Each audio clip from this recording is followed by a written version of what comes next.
My mom is becoming a pain in my butt, and I cannot bear it even for a second. Her demands are growing day by day, and now it has reached my breaking point. Before I take some drastic measures, I want to do a sanity check. I don't want to do something I'll regret later. So, my mom wants me, 42, female, to fund my sister Ellie's 37 female second wedding. Why? Because my dad left all his wealth to me. He also had a reason to do that. Why would he give a dime to someone who didn't care whether he was living or dying? My mother has always been a self-centered woman who barely cared about me or my dad. The only one she cared about was Ellie. Mom treated her like she was the center of the universe, with her every wish and need indulged. And it went far beyond typical favoritism. It was an all-consuming obsession. It started because Ellie was underweight and fragile when she was born, but she had the most beautiful face, which could melt any heart. My mom excessively cared about her, and that never changed. Not even after she got healthy, grew up, or got married. My mom would jump in to fix any minor inconvenience Ellie faced, never letting her deal with consequences or take accountability for anything. Mom would even complete her assignments if Ellie didn't feel like doing them. That's the reason she couldn't pass high school, because Mom always shielded her. Mom made her so dependent that it wasn't until her middle school days that she started eating on her own. Until then, Mom used to feed her with her hands. Ellie never moved out of the house until she got married at 26. Even after that, Mom didn't leave her alone. She would call her 4 to 5 times a day, checking on her. Mom needed to know everything, what Ellie ate, what she wore for date night. The more attention Ellie got, the more invisible I became. It's not like my mom neglected me entirely. She still provided for me when I was a kid, but I was always in third place, after my sister and herself. My mother prioritized herself more than me and my dad. Her salon session was more important than my dentist appointment. She would often forget to pick me up from school because her spa session got extended. The only silver lining was my dad. We had a special bond and he could see what was going on. We had quiet moments together where he'd slip me extra allowance or we'd sneak out for ice cream so I'd feel seen and valued. But Dad was a hardworking man, so he wasn't home much. And when he was, my mom did everything in her power to pull him toward Ellie. Looking back, I realized my mom was grooming Ellie to be completely dependent on her, ensuring she'd always need Mom in life. I left home during high school because I was done living in that shadow. I completed college, got a job, and built a life for myself outside of my home. Dad always stayed in touch, constantly checking on me via calls or texts. He even flew out to see me whenever he had time. Mom occasionally texted me during festivals or birthdays, if she saw my posts on Facebook. Life was going smoothly until everything changed 11 years ago. Dad got terribly sick. Initially, it felt like a normal cold and flu that never subsided. He lived and worked with that condition for months, not taking it seriously. Mom, too, never cared enough to insist on a checkup. When the cough became unbearable, he got tested, only to find out he had a severe lung infection. I was working in another city when we found out, and I immediately rushed home. It broke my heart to see him lying alone in his room while Mom and Ellie were out at a nail session. He broke down when he saw me. He was in the hospital for a week, and Mom barely visited him, just a few minutes every day. Let me tell you, she doesn't work. She could have given him company, but she had a jam-packed schedule of beauty and fitness care. He was discharged 2 days later, and a nurse was appointed by the hospital.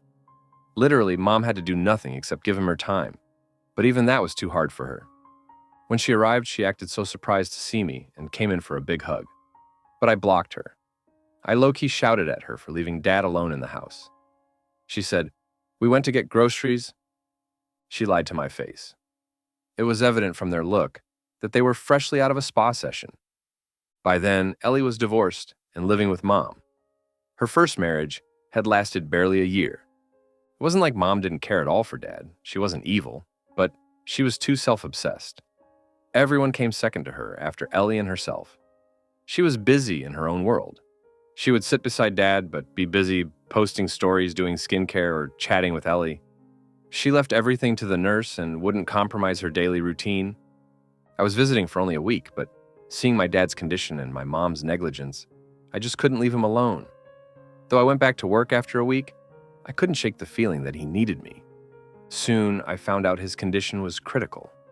I immediately resigned from work, citing a medical emergency, and went back home. I became the primary caregiver and asked Mom and Ellie to back me up. The plan was for all of us to rally around him and support him through his treatment. Mom tried to put in an effort, but she was reckless. She would forget to give him meds on time. If she went out to fetch an oxygen cylinder for Dad, she would drop by the salon and return after a good 4 to 5 hours. Until then, I had to get another.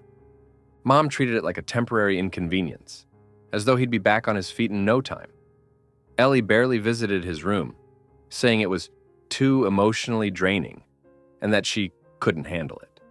She even went on vacation with her friends for a few weeks, during one of his worst episodes.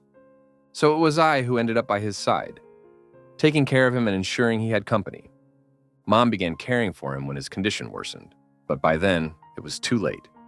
Watching him deteriorate in that hospital room fueled the quiet anger in me that had been simmering for years. I felt that if he had been tested on time, maybe they could have saved him. When Dad passed, I was gutted. I left home on the day of his funeral and never went back. After he was gone, his lawyer contacted me and sent me his will. In it, my dad had given every dime to me, the house, the savings, his estate, everything. And nothing for Mom or Ellie. I was speechless. I knew he loved me, but I hadn't expected him to cut my Mom and Ellie out entirely. He had probably seen how they treated him in his final days, and this was his way of showing me that he had noticed it all. Naturally, the will sparked a firestorm. My Mom and Ellie were livid. Ellie actually screamed at the lawyer when he disclosed the will, saying it was impossible that her daddy would do this to her. The lawyer shut that down. Quickly, as Dad had explicitly instructed that his estate go to me alone, Ellie didn't contest the will, but she resented me. Mom called me to say, "I hope you'll be sharing the inheritance with us." I blocked her on that note. I didn't speak to her for years after that. I was too drained to deal with it. She tried all means, but I never responded and cut her off. I shifted back to my work city, found a job, fell in love with my colleague, married him, and moved overseas without letting my mom know about anything. 3 years ago, when I delivered a baby, my mom showed up at my house, apologizing and wanting to be part of my daughter's life. She said, "I've been living in guilt ever since you left. I never realized your dad was actually passive. If I had known, I'd have spent more time with him." She had stopped grooming herself, saying it didn't interest her anymore, but it also had to do with the fact that salon sessions were expensive, and she had lost her ATM card. Dad. She shed tears and said she genuinely wanted to be part of my daughter's life and nothing else. I gave her a chance. It was cool for a while. She would often video call to see my baby and would text me to check on her. It didn't last long before she started throwing in hints about how she was struggling financially, hoping I'd send her money. But I didn't budge. Fast forward to a month ago, I get a call from my mom. She sounds cheerful, almost giddy, which is rare. I braced myself, knowing this could only mean one thing. She wanted something. And I was right. She told me Ellie was getting married again and went on about how much this wedding meant to Ellie after her traumatic first marriage. Then she dropped the bombshell. She expected me to pay for the wedding. I was stunned. First of all, Ellie and I weren't on speaking terms. Second, Dad's will. She had made it clear that she considered me some kind of villain, the greedy sister who stole her inheritance. She hadn't once reached out to check on me or maintain any semblance of a relationship. Mom was shocked that I turned her down. How could you not agree to this? You didn't share the inheritance with her.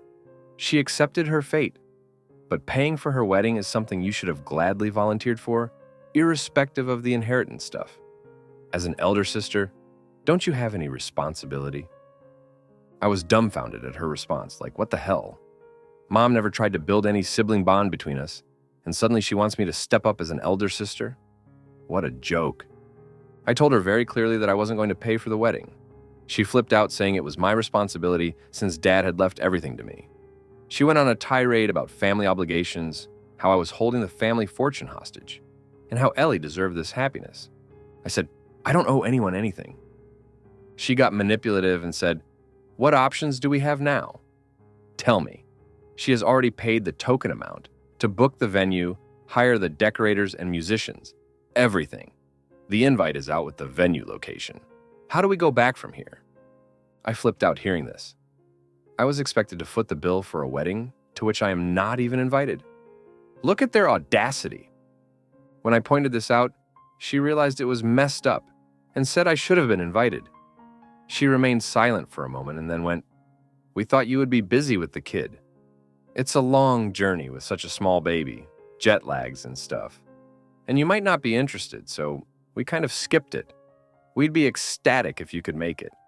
You don't need an invite to attend your sister's wedding, do you? Come over. It would be fun to have everyone around." I cut her off. I don't need any plastic words. I know your real faces. She pleaded with me to save the family's reputation as the invites were already out. I hung up the call, saying I wasn't going to give them a penny from my dad's inherited money. I thought she would back off. But no, she still pestered me with her manipulative texts and voicemails. She even went as far as to say that if I didn't comply, then maybe it was better for her to cut contact with me and pretend she had only one daughter. See, I don't care about having her in my life, I really don't. But her nagging has gotten on my nerves. I want to make her pay for her audacity. I let her live in the house despite what she had done to my dad. I think it's about time she reaps the consequences of her actions. I want to send her an eviction notice, but I'm in two minds. My husband says I should be ready to deal with people's judgment if I go through with it. Throwing your mother out of the house she has lived in for 45 years is looked down upon in our society. Not everyone would care to get into the details, but they would be quick to judge me as cruel. Is it too harsh to make her homeless? What do you guys think? Update 1. Okay, so a lot of you asked why I let them live in the house for 10 years. Honestly, I wasn't ready to deal with the drama. When my father died, I was emotionally wrecked. I had a lot of things to sort out. I had a career gap. I was a 32-year-old, single, jobless, and clueless woman who had just witnessed the passing of the most important person in her life. So, I left everything as it was and rushed back to take control of my life. During that process, I got the opportunity to settle overseas, and then I never looked back. Now I feel the time is right to finish unfinished business, so I got her evicted. She left me with no choice. She made my life miserable with her emails. After I blocked her from everywhere, she went so far as to say that if I didn't pay for Ellie's wedding, she would disown me, that I would be dead to her. Ellie joined the attack and called me every name under the sun. According to them, I had tactically positioned myself in front of my father to emotionally manipulate him. The accusation was outrageous. I cared for my dad because I loved him, not because I wanted all the inheritance. I couldn't take it anymore. I'd spent years swallowing my anger, watching them take advantage of my dad and dismiss me. So, I decided it was time to take back what was mine. I sent her an eviction notice for the house. My mom went nuts after that. She couldn't believe I would do such a thing. Her initial reaction was disbelief, and then she was like, "No one can evict me from my husband's house. I've lived here for 45 years. How do you even dare to think I'll let go of it so easily?" I said, "Where were you when your husband needed you the most? Busy getting your nails done? That's right." I told her she could do whatever she wanted, but I was not going to back down. When she saw I was adamant about my decision, she softened. Telling me about her vulnerability, she said, "Where do I go at this age? How am I going to fend for myself? I've been surviving on the pension and by renting half of the house. If you evict me, where would I go?" I said, "That's not my problem. Ask your golden child to take care of you." I told her she had 30 days to vacate. Where you go from here is not my problem. Mom realized she had made a mistake by cornering me for funding Ellie's wedding, so she quickly retracted her demands and said, "If you don't want to pay for the wedding, that's okay. We can manage without it, but don't evict me. Please take it back." I said, "I'm not paying for the wedding, nor am I taking back the notice. I'm going to have everything that is mine. I let you live there for 10 years, and instead of appreciating it, you're calling me names and manipulating me for money." She never cared about me. Now why should I care about her? All her life, she was busy pampering her golden child. So now, why is she pleading in front of me? Isn't her only daughter capable of taking care of her? Apparently, my words hurt Ellie's ego, and she told Mom to vacate the house as soon as possible and shift with them. She's been boasting in front of everyone that she would take care of her mother and that she doesn't need my favor. Mom vacated the house on the 26th day. I hired an agency to renovate it and put it up for lease. It's been only a week since then. Ellie has moved her wedding from a lakeside garden to a town hall, which has created a buzz in the family and relatives group. I haven't heard from her or anyone else about her, and honestly, I don't care. Update 2, I have news. My mom has been living with Ellie since the eviction. The family drama didn't stop there. Recently, I got to know that Ellie's husband wasn't exactly thrilled about having his mother-in-law as a long-term house guest. He was fed up with my mom's constant meddling. Her husband was already pissed off that Ellie wasted so much of his money booking the venue and other stuff. Apparently, he never wanted a big wedding, but Ellie convinced him, saying she would get me to pay for most of it. However, when she couldn't succeed, they had to cancel everything. Moving the venue and resending the invites was embarrassing for him and his family. Then, on top of that, Ellie brought home her intrusive mom. Who would like to have that? I heard through a nosy relative that Ellie's husband had given her an ultimatum: get Mom out, or he'd consider separating. After hearing this, I was quite sure about Mom reaching out to me. A few weeks passed, and sure enough, Mom reached out to me again, claiming she had nowhere to go. She sobbed that she would have to resort to staying in a shelter if I didn't do the right thing and let her back into the house. She tried the pity angle, saying she was just an old woman with no one left. I told her, I'm sorry about your condition, but the house is no longer available. I leased it to my friend's brother, who's already moved in. She screamed into the phone that I was abandoning her and that blood is thicker than water. I said, this is what I wanted to say for years. Maybe if you and Ellie had treated Dad with an ounce of respect, you wouldn't be in this mess. And who knows, maybe Dad would have been alive if you had cared for him. You ignored him so badly that the man started to ignore himself and deteriorated his health. To run away from his wife's toxicity, he immersed himself in work and never cared about his health. I hung up the call and cried for hours. I don't know why, but I was missing my dad very badly that day. A few relatives reached out, saying they couldn't believe I'd leave my mother homeless. They urged me to forgive her and give her back the house. I held my ground and cut off contact with everyone who tried to pull me down. After everything they put me through, I was done being their safety net. Mom did end up moving in with a distant relative temporarily, but her welcome there is wearing thin. I hear she's planning on trying to guilt some other relative into taking her in. But at this point, she's burned so many bridges that there aren't many left to turn to. Some people may think I went too far, but I don't care. The house, my inheritance, and my peace of mind, I earned all of it through years of loyalty and love for my father, who saw me and valued me. I'll cherish that memory and finally move on, guilt-free, knowing that I did what was best for me. If they didn't trust him with their money, why would I let them use a penny? They don't deserve it, do they?